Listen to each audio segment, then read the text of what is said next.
ओम शांति। आज का बहुत सुंदर विषय है व्यर्थ संकल्प से मुक्त।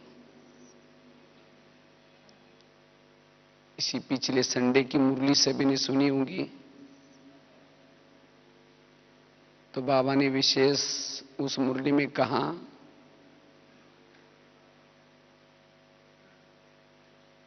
वर्तमान समय माया व्यर्थ संकल्प से बुद्धि योग के ऊपर अटैक करती है, क्योंकि ब्राह्मणों का सबसे महत्व की चीज है बुद्धि योग, दिव्य बुद्धि। अगर दिव्य बुद्धि में मन में संकल्प चलेंगे तो दिव्य बुद्धि कमजोर हो जाती है, और जिसकी दिव्य बुद्धि कमजोर है, कमजोर कोई कुछ नहीं कर सकता। चाहता बहुत है, मुझे कुछ करना है, ये करना है, ये करना है, चाहना तो है लेकिन नहीं कर पाता। क्यों? क्योंकि कमजोर है। तो दिव्य बुद्धि कमजोर क्यों बनी? मन में निगेटिव विचार, व्यर्थ विचार। इसलिए वर्तमान समय व्यर्थ संकल्प से मुक्त बनने की जरूरत है। और वैसे आप सभी अभी शिवरात्रि मनाने के लिए आए हैं, तो शिवरात्रि में क्या करते हैं? शिव जी को प्रसन्न करने के लिए वैसे तो जागरण भी करते हैं, उपवास भी करते हैं, और साथ में अग के फूल चढ़ाते हैं। अग के फूल तो इस वर्ष में हमें शिव जी को प्रसन्न करने के लिए कौन सा अग का फूल चढ़ाना है? व्यर्थ संकल्प के अग के फूल को चढ़ा दो। क्योंकि अगर संकल्प ही व्यर्थ है, हमारे बोल भी व्यर्थ निकलेंगे, भावना भी व्यर्थ बन जाएगी, दृष्टि भी व्यर्थ बन जाएगी, दृष्टिकोण भी व्यर्थ बन जाएगा, सब कुछ हमारा व्यर्थ हो जाता है। अगर संकल्प समर्थ है, सब कुछ समर्थ। हमारे जीवन की समस्या क्यों पैदा होती है? हमारे ही व्यर्थ संकल्प से समस्या पैदा होती है। इसीलिए बाबा ने खास उस मुरली में कहा था मनन चिंतन करो। मनन चिंतन, जो मनन चिंतन करता है वही व्यर्थों से मुक्त बनता है। ये तो पढ़ाने वाला एक ही टीचर है, पढ़ाई भी एक ही है, लेकिन कोई सहज योगी है, किसी को योग लगाना मुश्किल पड़ रहा है। कोई सदा कहता है कि वाह बाबा वाह, कोई कहता है ये ऐसा क्यों हो रहा है, मेरे साथ क्यों हो रहा है? क्योंकि संकल्प से सारा खेल है। जिसने मनन चिंतन करके ज्ञान के आधार से अपने संकल्प समर्थ बनाए, वो कहेगा वाह बाबा वाह। जिसका पढ़ाई पर ध्यान नहीं, मनन चिंतन पर ध्यान नहीं है, जो व्यर्थ सोचता है, वो निगेटिव सोचता रहेगा, ये क्यों हुआ, किसी लिए हुआ, मेरे साथ क्यों हुआ। कोई तो सदा अनुभव करते हैं, किसी को अनुभव नहीं है। इसलिए व्यर्थ संकल्प से मुक्त बनने की जरूरत है। हमारे जीवन की प्रॉब्लम का मूल कारण है व्यर्थ संकल्प। वैसे तो केवल ब्राह्मणों की बात नहीं, आज दुनिया में भी जो भी कुछ समस्या है उन सब का कारण है व्यर्थ संकल्प।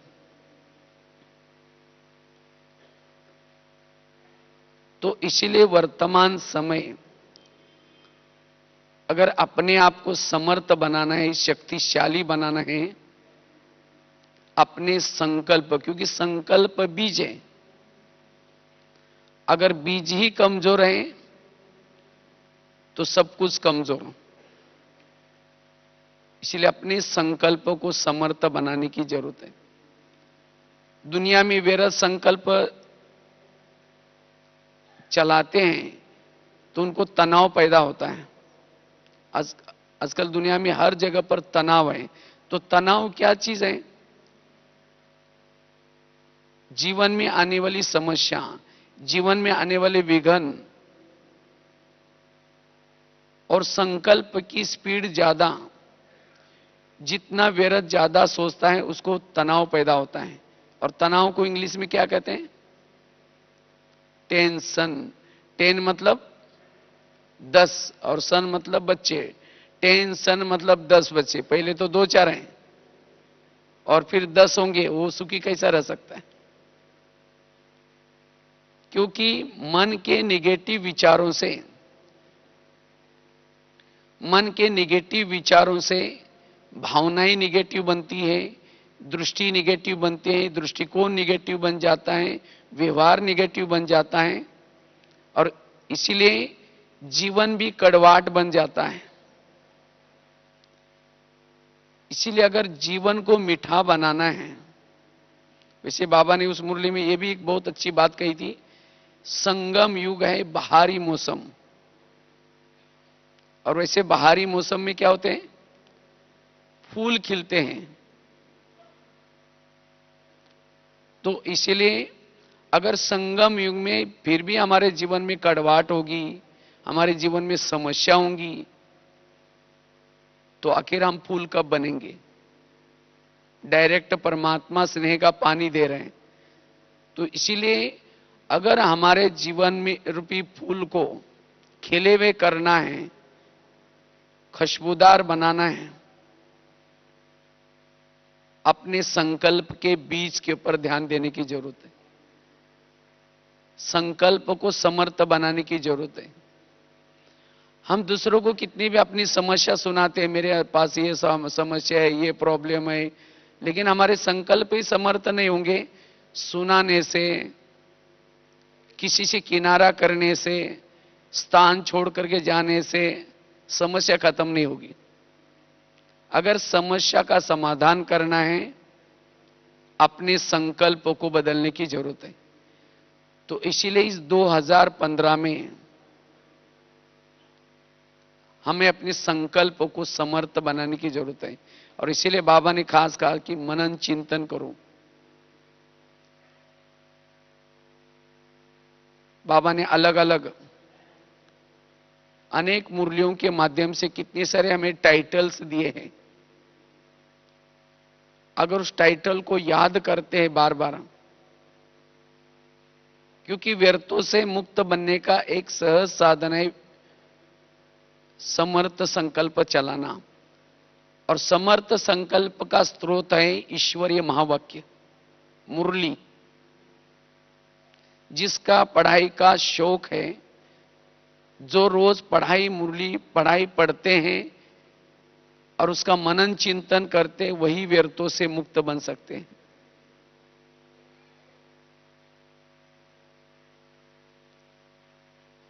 केवल पढ़ना नहीं है, लेकिन सारा दिन उसका चिंतन करना है। जैसे कोई छोटा सा बच्चा है, अगर वो चाकू के साथ खेलता है, अगर उसको चाकू लेंगे भी तो छोड़ेगा नहीं। अगर उस बच्चे से चाकू लेना है, उसको दूसरा खिलौना देना पड़ता है। जब दूसरा खिलौना देंगे तो चाकू छोड़ देगा। इसी तरह हमारा मन भी एक नादान है, बच्चा है। वो भी जो भी कुछ देखता है, सुनता है, जो कुछ पुराने संस्कार हैं, उस प्रमाण मन सोचता रहता है। अगर मन में निगेटिव सोच है तो हमारा अपना ही घाटा है। जैसे बच्चा चाकू के साथ खेलेगा, हाथ भी काटेगा, मुंह में भी डालेगा, उसको समझ नहीं होती उसकी। इसी तरह हमारे मन में भी समझ नहीं होगी तो व्यर्थ सोच करके अपना ही घाटा होता है। जैसे आकाश में थूकने से थूका अपने ही सिर पर आता है, इसी तरह व्यर्थ सोचने से, किसी के बारे में सोचने से अपना खुद का ही घाटा होता है। इसलिए मुरली की, जो भी हम मुरली सुनते हैं उसका सारा दिन मनन चिंतन करना। मनन चिंतन से ही हम मगन बन जाएंगे, क्योंकि बुद्धि की खुराक है मनन चिंतन। और जिसकी बुद्धि शक्तिशाली है, जैसे आजकल फोटो खींचने का कैमरा होता है या वीडियो कैमरा होता है, उसकी फ्रीक्वेंसी या उसका जो लेंस है मेगापिक्सल, वो जितना अच्छा है उतना फोटोज अच्छे आते हैं। अगर उस कांच के ऊपर, जो कांच होता है, लेंस होता है, उसके ऊपर दाग लग जाएगा, कुछ खराब हो जाएगा, तो फोटो ठीक नहीं आएगा। इसीलिए खास काम पूरा हुआ उसको बंद रखते हैं, वो ऑटोमेटिकली बंद हो जाता है। इसी तरह हमारी दिव्य बुद्धि, ये भी एक लेंस है, और इस लेंस को हमें बड़े संभाल करके रखना है, उसके ऊपर कोई भी प्रकार की धूल दाग न लगे। तब ये दिव्य बुद्धि के द्वारा हम परम धाम को देख सकते हैं, परमात्मा को देख सकते हैं, प्रभु मिलन मना सकते हैं, अपनी आत्मा को देख सकते हैं, अन्य आत्माओं को भी देख सकते हैं। अन्य आत्माओं की विशेषता भी दिखाई पड़ेगी। किसको? जिसकी बुद्धि क्लीन है, क्लियर है। अगर बुद्धि मैली है, बुद्धि के ऊपर कोई दाग लगा है, धूल है, हमें भी दूसरे के अवगुण दिखाई पड़ेंगे, दूसरा व्यक्ति खराब दिखाई पड़ेगा, उसका व्यवहार हमें कड़वा दिखाई पड़ेगा। वास्तव में दोष उसका नहीं है, दोष मेरा है। मेरी बुद्धि के ऊपर, मेरे मन के निगेटिव सोच से धूल लगी है, और इसीलिए उसके अवगुण दिखाई पड़ रहे हैं। इसीलिए मनन चिंतन के द्वारा अपने बुद्धि को क्लीन रखना है। अनेक जन्म जन्मांतर से जो बुद्धि अस्वच्छ बनी है, उसको क्लीन करना है, क्लियर करना है। जैसे आईने के ऊपर धूल है, अपना चेहरा दिखाई नहीं पड़ेगा स्पष्ट। इसी तरह जिसके बुद्धि के ऊपर व्यर्थ संकल्प की धूल है, वो ना परमधाम देख सकता है, ना परमात्मा देख सकता है, ना प्रभु मिलन मना सकता है। इसीलिए कई कहते योग में बैठते हैं हम, लेकिन सामने कुछ दिखता ही नहीं है। क्यों नहीं दिखता? क्योंकि बुद्धि के ऊपर धूल है। इसलिए व्यर्थ से मुक्त बनने की आवश्यकता है, और उसके लिए बाबा ने साधन बताया, मनन चिंतन करो। जितना मनन चिंतन करेंगे, मगन हो जाएंगे, बुद्धि शक्तिशाली बनेगी। क्योंकि मनन चिंतन से संकल्प पॉजिटिव चलते हैं, और जिसके संकल्प पॉजिटिव हैं, संकल्प समर्थ है, संकल्प कम है, उतना हमारी ऊर्जा बच जाती है, ऊर्जा जागृत हो जाती है, और उसी ऊर्जा का नाम है आत्मा।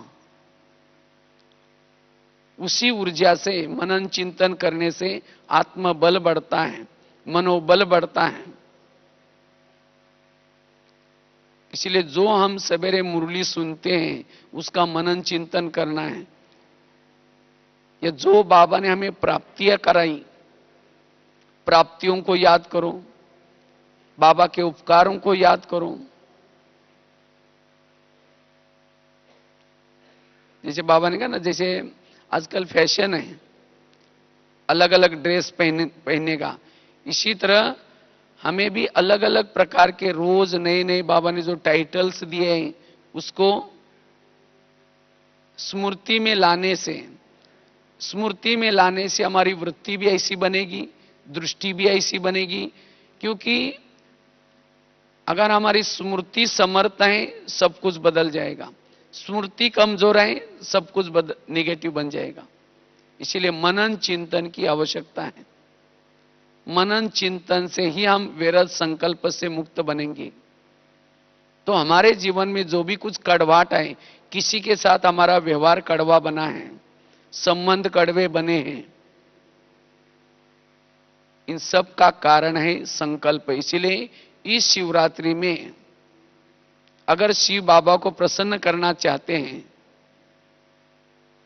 तो इस विरत संकल्प के अग के फूल को हमें क्या करना है, चढ़ाना है।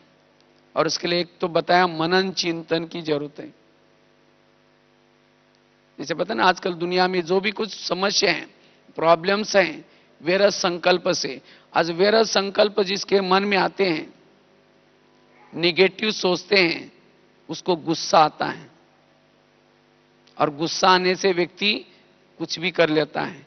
जिसको गुस्सा आता है उसका विवेक नष्ट हो जाता है। आज कोई किसी का मर्डर करता है, कोई किसी का कोई खुद सुसाइड करता है, कोई ड्रग्स करता है,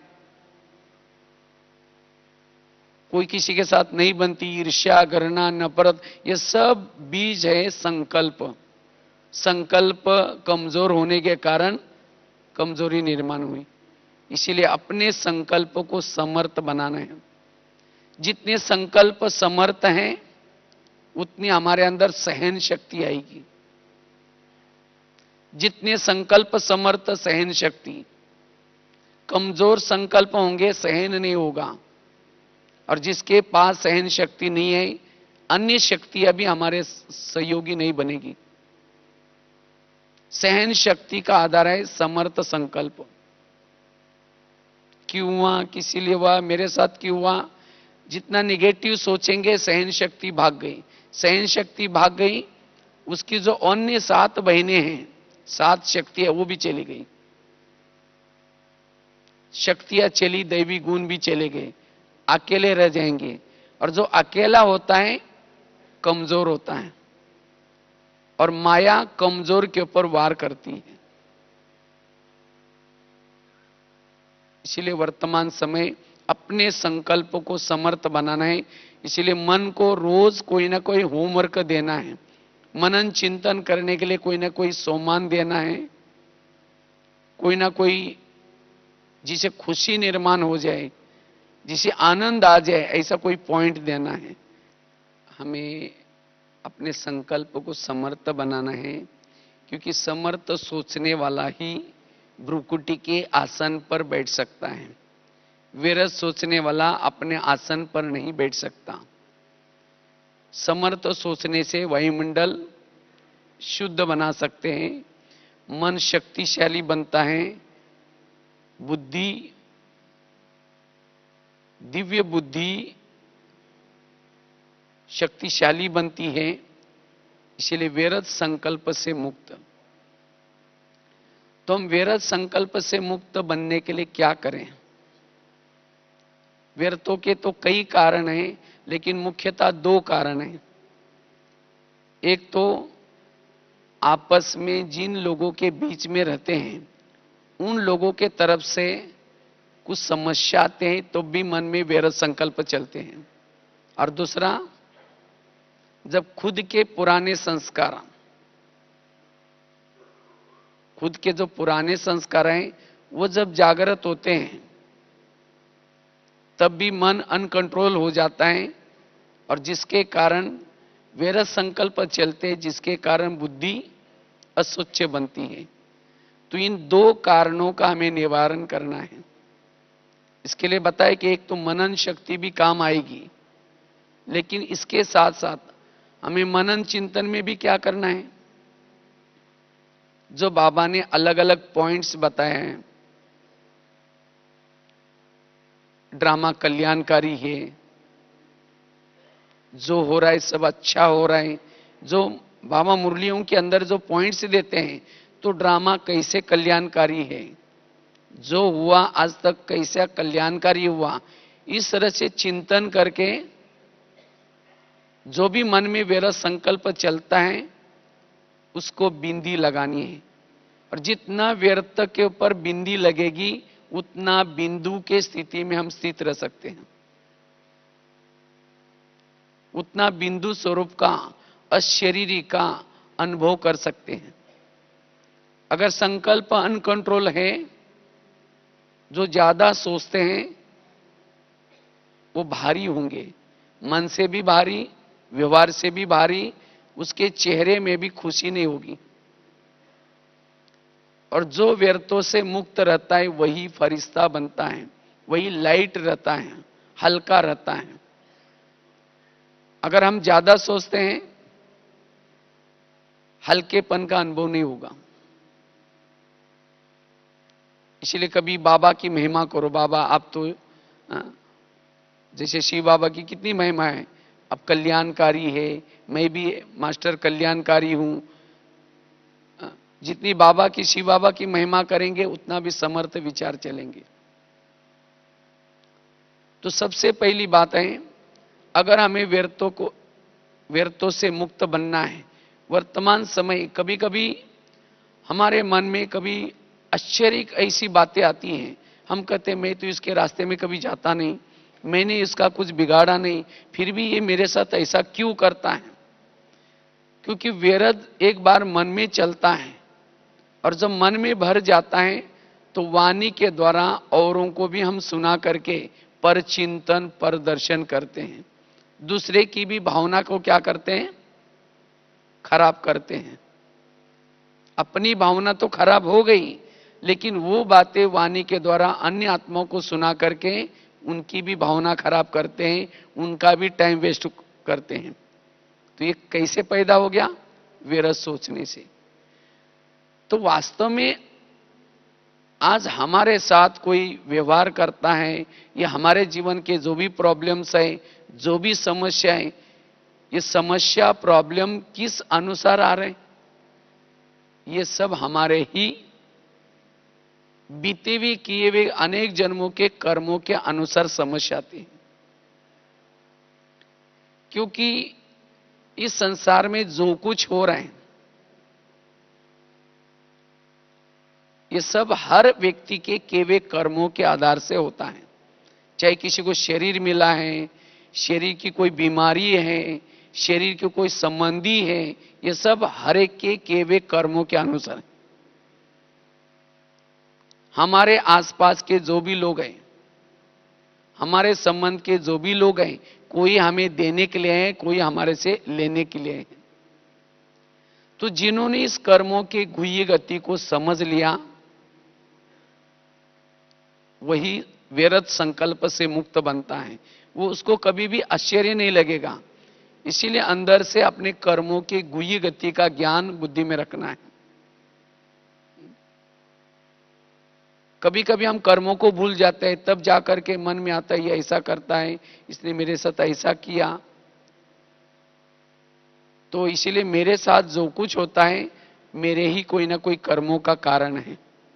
और इसके ज्ञान की कमी के कारण कभी हम व्यर्थ सोचते हैं, और व्यर्थ सोच करके अपनी भावनाओं को खराब करते हैं, अन्य आत्माओं को भी सुना करके उनकी भी भावनाएं खराब करते हैं। इसीलिए बाबा कहते बच्चे कर्म गति को समझो। आज कोई किसी को सास बन करके तंग करती है, आज कोई किसी को पति बन करके तंग करता है, कोई पड़ोसी बन करके तंग करता है, कोई किसी को शरीर की बीमारी आती है। इसलिए एक भजन है ना दुनिया में, किसके झोली में कांटे हैं तो किसके झोली में फूल। कोई कारण होगा रे, कोई कारण होगा, बांटने वाला एक एक कोई कारण होगा। कारण क्या है? कर्म। इसीलिए आज तक के कर्मों के कारण मेरे जीवन में प्रॉब्लम्स आई, तो कम से कम अभी तो मुझे गलत कर्म नहीं करना है, अभी तो मुझे अच्छे कर्म करना है। इसलिए जिन्होंने इस कर्मों के रहस्य को समझ लिया उसके जीवन में कितने भी प्रॉब्लम्स है, समस्याएं, तभी वो सोचेगा नहीं व्यर्थ, तो भी अपने मन को कंट्रोल करेगा। इसीलिए बाबा कहते हैं कि एक पॉइंट के गहराई में जाओ, तब हमारा मन असोच स्थिति में जाएगा, हर परिस्थिति को साक्षी होकर के देखेगा। तो इसलिए कर्मों के गुह्य गति के ज्ञान के द्वारा हम विरत संकल्प से मुक्त बन सकेंगे। दूसरी बात है, कभी बाबा कहते हैं बच्चे ड्रामा कल्याणकारी है, जो हुआ वो भी कल्याणकारी, जो हो रहा है वो भी कल्याणकारी। आपके जीवन में अगर कुछ भी होता है उसमें भी कुछ ना कुछ क्या है, कल्याणकारी, कल्याण है। तो जब ये पॉइंट हम बुद्धि में बार बार रिपीट करेंगे, ड्रामा कल्याणकारी है, तब हमारे जो संकल्प व्यर्थ चलते उस संकल्प को ब्रेक लगेगा, व्यर्थों से मुक्त बन जाएंगे। और वास्तव में ड्रामा कल्याणकारी है। आज हमारे जीवन में आज तक इससे पहले जो भी कुछ प्रॉब्लम्स आई, समस्या आई, जिस समय समस्या आई थी, प्रॉब्लम आई थी, उस समय हमें तो कड़वी लग रही थी, ये ऐसा क्यों हो रहा है, लेकिन उसी प्रॉब्लम के कारण हम अच्छी जगह पर पहुंच गए, यहां आ गए, बाबा के पास आए। अगर वो प्रॉब्लम ना आता तो आज यहां ना होती। अभी मैं कोई सेंटर पर गया था, तो वहां एक बहन ने कोर्स किया, नई नहीं थी बिल्कुल ही, तो बहन जी ने उसको मिलवाने के लिए लाया, कहा कि मैं बहुत समस्या में हूं, बहुत प्रॉब्लम में हूं। उसके पति ने उसको, शादी हुई थी और शादी होते कुछ दिन के बाद छोड़ दिया, और पति ने छोड़ दिया, इसीलिए वो घर में थी और बहुत प्रॉब्लम था। इसीलिए तो किसी ने कहा कि आप ब्रह्मा कुमारी में चलो, तो वहां 7 दिन का कोर्स हो जाएगा और उसके बाद आपको कुछ शांति मिलेगी। तो कहा कि ऐसा ऐसा मेरे साथ ऐसा हुआ। तो हमने कहा देखो अच्छा है वो पति ने ऐसा किया, आपको छोड़ दिया, इसीलिए तो आप ब्रह्मा कुमारी में आई। अगर आपको पति ना छोड़ता, अगर आपको बुलाते भी तो कहते हैं हमारे घर में बहुत शांति नहीं चाहिए, तो उस पति ने छोड़ा और दूसरा पति मिल गया। कौन सा पति मिला? पतियों का पति मिला। इसीलिए वो प्रॉब्लम आपके लिए बड़ा कल्याणकारी था। तो फिर वो रो रही थी, लेकिन तुरंत उस खुशी में आ गई। तो वास्तव में जीवन के समस्या के पीछे कुछ ना कुछ कल्याण छिपा होता है। क्योंकि बाबा ने ये जो ड्रामा बनाया है, बाबा तो हमारा बाप है, पिता है।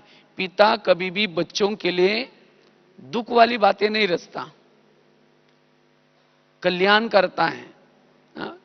शिव बाबा का नाम ही शिव मतलब कल्याण करने वाला। तो शिव बाबा भी कल्याणकारी है, उसका ड्रामा भी कैसा है? कल्याणकारी। तो जब ड्रामा कल्याणकारी है तो हम कोई भी परिस्थिति को भी कल्याणकारी के रूप में देखेंगे, तब हमारे संकल्प नहीं चलेंगे। भले कोई व्यक्ति निमित्त बन करके हमारे लिए कुछ भी करता है, तो भी उसी करने से भी हमारा क्या होगा? कल्याण होगा। जब हम कल्याण होगा ये सोचेंगे, व्यर्थ नहीं सोचेंगे, और सचमुच उसे कल्याण हो जाएगा, हमारा टाइम भी सफल हो जाएगा, व्यर्थों से भी मुक्त बनेंगे। इसीलिए ड्रामा कल्याणकारी है। जैसे एक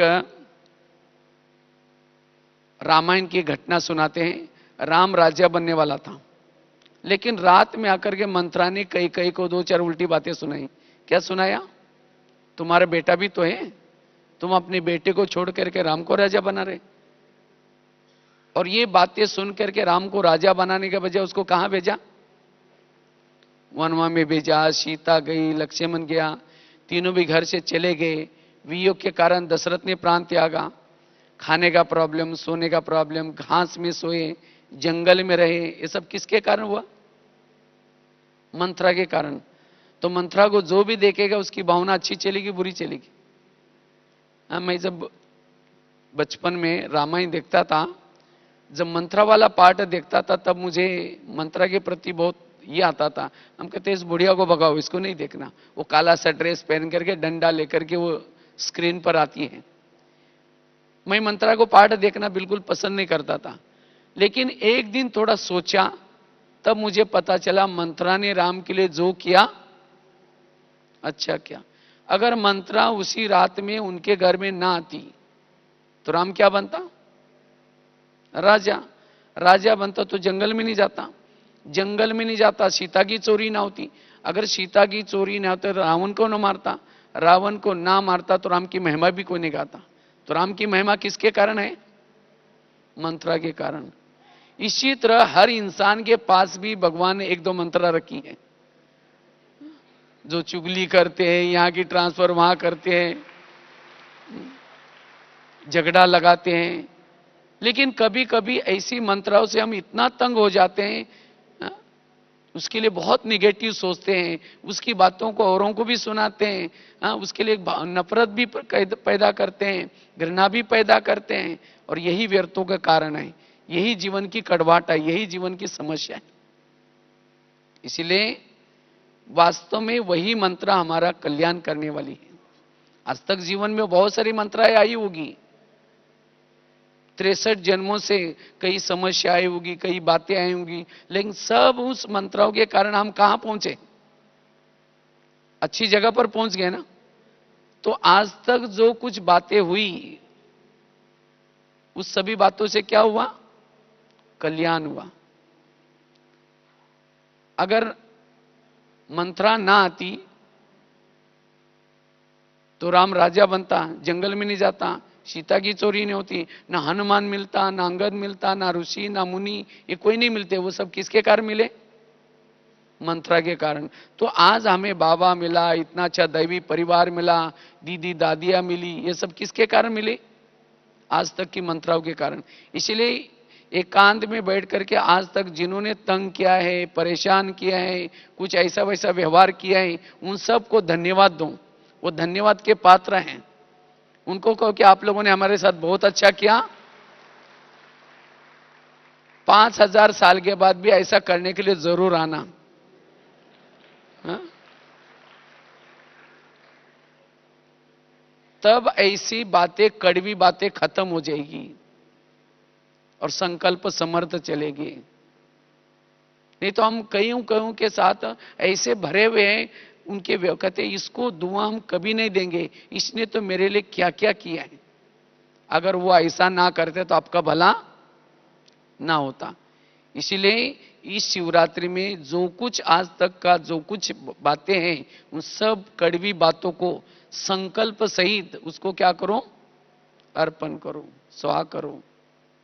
यह है वास्तव में जागरण, यह है जागरण। वैसे तो हम जग गए, शिव बाबा आया, सत्युग आ रहे, ये तो पता चल गया, लेकिन फिर भी किसी के साथ जो व्यवहार हुआ है, किसी के साथ जो भावना खराब है, उसके लिए जगह नहीं है अभी तक। इसीलिए इन बातों को से जागृत होना, तब जाकर के हमारी बुद्धि शक्तिशाली बनेगी।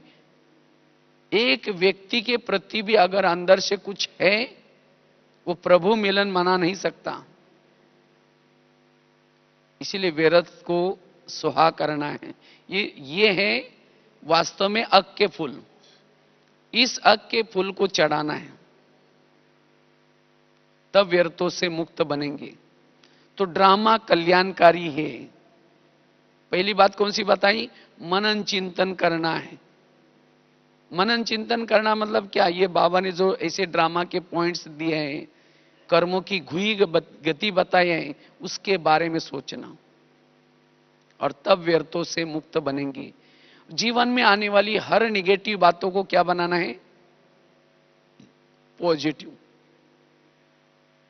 जीवन में जो भी बातें आएंगी, अगर कोई अपमान करता है तो उस अपमान के बात को पॉजिटिव में लो। अपमान नहीं किया, मेरे ऊपर गुलाब का फूल डाल दिया। जो संगम युग में अपमान करेगा वही गुलाब का फूल चढ़ाने का काम करेगा। बाबा ने कहा ना, किसी ने कुछ अपमान किया या कुछ किया, कुछ तो दिया ना, देने के संस्कार तो हैं। तो ऐसी निगेटिव बातों को क्या बना दो? पॉजिटिव। अगर कोई आपका परचिंतन करता है, परचिंतन करता है, पता चला कि इन्होंने मेरे बारे में परचिंतन किया है, अगर ऐसी बातें कोई उसमें से कोई आकर के सुनाता है, तुरंत संकल्प निगेटिव चलना शुरू हो जाते हैं। अच्छा, मेरा परचिंतन किया, इसका मतलब मेरे बारे में कुछ ना कुछ बुराई किया, तुरंत संकल्प चलेंगे। लेकिन नहीं, परचिंतन नहीं किया, मेरा कीर्तन भजन गाया। जैसे कीर्तन भजन में क्या होते हैं, दो चार जन इकट्ठे होते हैं, एक जन टाल बजाता है, एक जन डपला बजाता है, एक जन गाता है, दो चार जन सुनते हैं, उसको कहते हैं कीर्तन भजन। तो परचिंतन में भी क्या होता है, दो चार जन इकट्ठे होंगे, एक कहेगा वो है ही ऐसा, गाने का काम कर रहा है, दूसरे का हाँ मेरे साथ भी ऐसा क्या, वो ढोल बजा रहे हैं, तीसरा हाँ में हाँ मिला रहे हैं। अगर संगम युग में आपका कोई परचिंतन करता है, 1 घंटा कोई करता है, तो वही जिन्होंने परचिंतन किया वही आपके क्या बनेंगे, भगत बनेंगे। और भगत बनकर के जिस शहर में आपका मंदिर बना है, उस शहर में आपके मूर्ति के सामने जिसने ये कहा था कि ये है ही ऐसा, वो क्या कहेगा, हे देवी या हे देवता तुम बड़े महान हो। जिसने हाँ में हाँ मिला वो ढोल बजाने का पीछे से काम करेगा। जिसने कुछ नहीं बोला था तो बीच बीच में हाँ करता तो वो टाल बजाएगा। और जिन्होंने इन बातों को सुन करके भावना खराब की थी, वो भजन सुन करके भावना अच्छी बनाने का काम करेंगे। तो अच्छी बात है ना। जिस दिन किसी ने ऐसा किया तो योग में बैठेंगे तो बाबा को, बाबा आज आपने एक बहुत अच्छा भजन मंडली भेजी थी, उन्होंने मेरा बहुत अच्छा भजन किया, कल भी किसी को भेज देना। तो ऐसे बातों से हमारा जो संकल्प चलते हैं, किसी के लिए भावनाएं खराब है वो खत्म हो जाएगी। इसलिए बाबा कहते बच्चे निगेटिव बातों को क्या बना दो, पॉजिटिव। निंदक को भी अपना क्या समझो, मित्र। जो आपकी निंदा करते हैं असली वो आपके मित्र हैं। अगर वो निंदा नहीं करेंगे तो आप आगे कैसे बढ़ेंगे।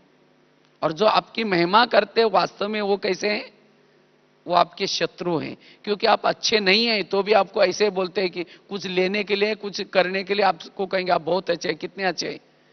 हाँ?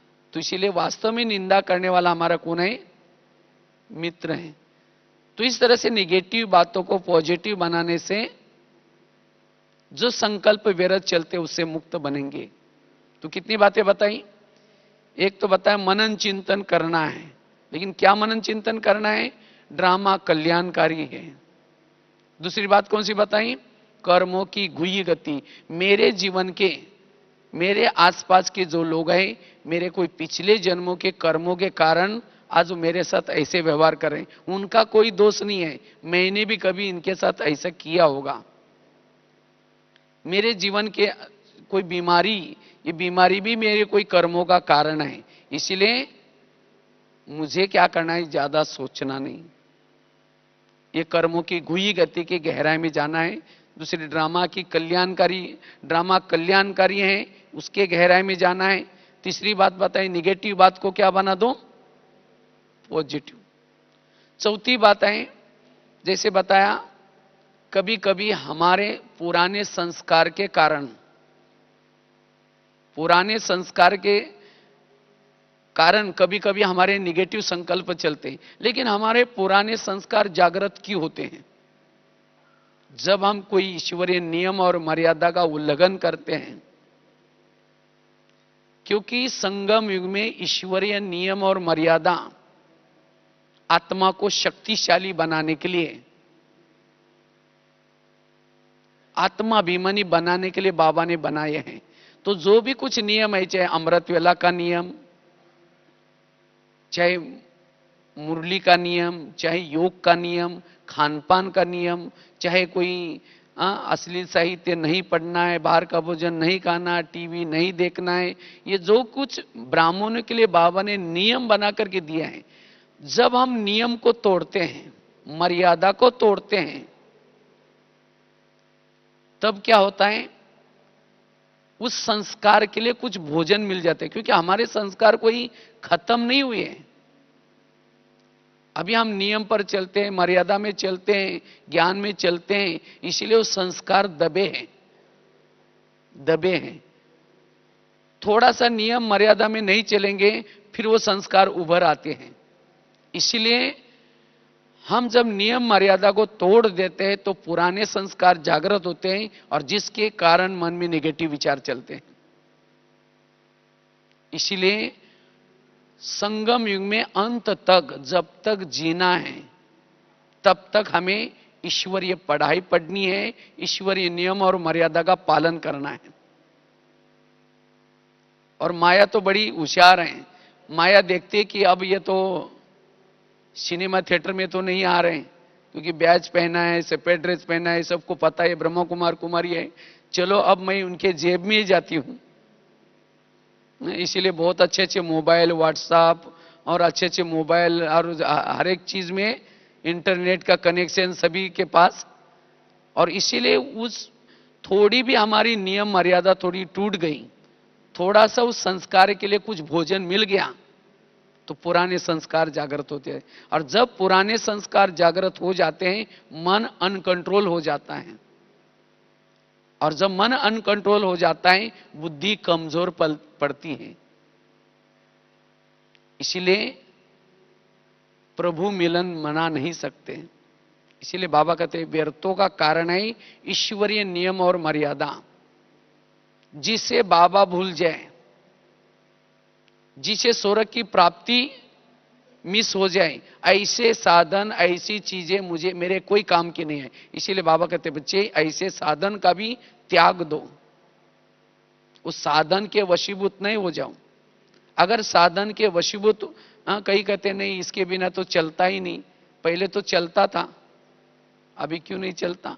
इसीलिए हम हैं वो सेवा के लिए हैं, सेवा के बजाय कहीं हम पुराने संस्कार के वश होकर के जाएंगे तब हम फेल हो जाएंगे। इसीलिए बाबा कहते बच्चे ईश्वरीय नियम मर्यादा को याद रखते हुए साधन को यूज करना है। नहीं तो कई कोई बहाना बनाते नहीं तो चाहिए, और इसके कारण भले हमें कोई देख नहीं रहा लेकिन अपना विवेक देख रहा है, मन देख रहा है, बुद्धि देख रहे। इसीलिए जितना हम नियम और मर्यादा में रहते हैं उतना हम प्रभु मिलन से शक्तियां ले सकते हैं, अतीन्द्रिय सुख। और जिसको ये अतीन्द्रिय सुख मिल जाता है उसको संस्कार, पुराने संस्कार अट्रैक्शन नहीं आएंगे, क्योंकि आत्मा को सुख चाहिए। चाहे विकारों से सुख दो, चाहे बाबा के मिलन से सुख दो। जब हम बाबा के मिलन से सुख नहीं देते हैं तब विकारों के वश हो जाता है मन और बुद्धि, आत्मा उस पुराने संस्कार के वश हो जाता है। इसीलिए हम नियम मर्यादा में कोशिश करके उसमें रह करके सब कुछ करना है, तब हम अपने व्यर्थ संकल्प के ऊपर कंट्रोल कर सकेंगे। कभी भी पुराने संस्कारों का भोजन मन को नहीं देना है। अगर ये 3-4 बातें याद रखेंगे तब जाकर के हम व्यर्थ संकल्प से मुक्त बन जाएंगे। अगर हमारे व्यर्थ संकल्प चलते हैं, चाहे आपस के संस्कारों के कारण चलते हैं, तो इससे हमें चिड़चिड़ापन आता है, हमारी शांति भंग हो जाते हैं, अंतर्मुखता खत्म हो जाती है। जैसे आज दुनिया में जिसके संकल्प चलते हैं, इसने पत्नी ने मेरे साथ ऐसा किया, पड़ोसी ने मेरा ऐसा किया, और जब उनको संकल्प ज्यादा चलते हैं, जिसके संकल्प अनकंट्रोल हो जाते हैं, आज दुनिया में देखते हैं ब्रेन ट्यूमर, ब्रेन हेमरेज, ये जो बीमारियां बढ़ती जा रही हैं, इसके कारण व्यर्थ संकल्प के कारण। आज किसी को बुखार आता है, जिसको फीलिंग आता है उसको फ्लू होता है, बुखार आता है। तो वर्तमान समय अगर हमें शारीरिक रूप से, मानसिक रूप से, सामाजिक रूप से अगर स्वस्थ बनना है, हमें संकल्प का भोजन शुद्ध लेना है। जिसके संकल्प का भोजन शुद्ध है वही हेल्दी बन सकता है। वास्तव में हमारे जीवन के अंदर के विकारों का या संस्कारों का कारण होता है अशुद्ध भोजन। अगर कोई व्यक्ति किसी दूसरे के बारे में आकर के आपको कुछ सुना रहा है, उसकी परचिंतन की बातें सुना रहा है, यह भी निगेटिव भोजन है। इसलिए ऐसी बातों का जितना हम परहेज करते हैं उतना व्यर्थ संकल्प से मुक्त रहते हैं। और इसीलिए मनन चिंतन कर हमें व्यर्थों से मुक्त बनना है। अगर इस व्यर्थ संकल्प के अक के फूल को हम शिव जी के ऊपर चढ़ाते हैं, तब सच्ची हमारी शिवरात्रि हो जाएगी। हम निरंतर कहते ना, शिवरात्रि में क्या करते हैं? उपवास करते हैं। उपवास, उप मतलब नजदीक, वास मना रहना, परमात्मा के पास रहना, यह सच्चा उपवास। लेकिन कौन पास रह सकता है? जिसने अग के फूल चढ़ाए वो पास रह सकता है। और भी क्या करते हैं? शिवरात्रि में बेर चढ़ाते हैं। बेर कौन से? आपस में जो एक दूसरे के साथ जो वैर हैं, उस वैर को चढ़ाना है, तब शिव जी प्रसन्न हो जाएंगे। तो इसलिए ऐसी शिवरात्रि मना करके हमें जाना है, हल्के बन करके जाना है। जो भी कुछ व्यर्थ किसी के बारे में कुछ बना हुआ है, उसको खत्म करना है। तो कहा ना, मंत्रा ने हमारे लिए जो कुछ किया है, अच्छा किया है। इसीलिए अगर किसी व्यक्ति के प्रति कुछ भावना नेगेटिव बनी है, गलत बनी है, अपनी भावनाओं को ठीक करना है। और इसलिए संकल्प को समर्थ बनाने की जरूरत है। तो ऐसी शिवरात्रि की आप सभी को मुबारक हो। ओम शांति।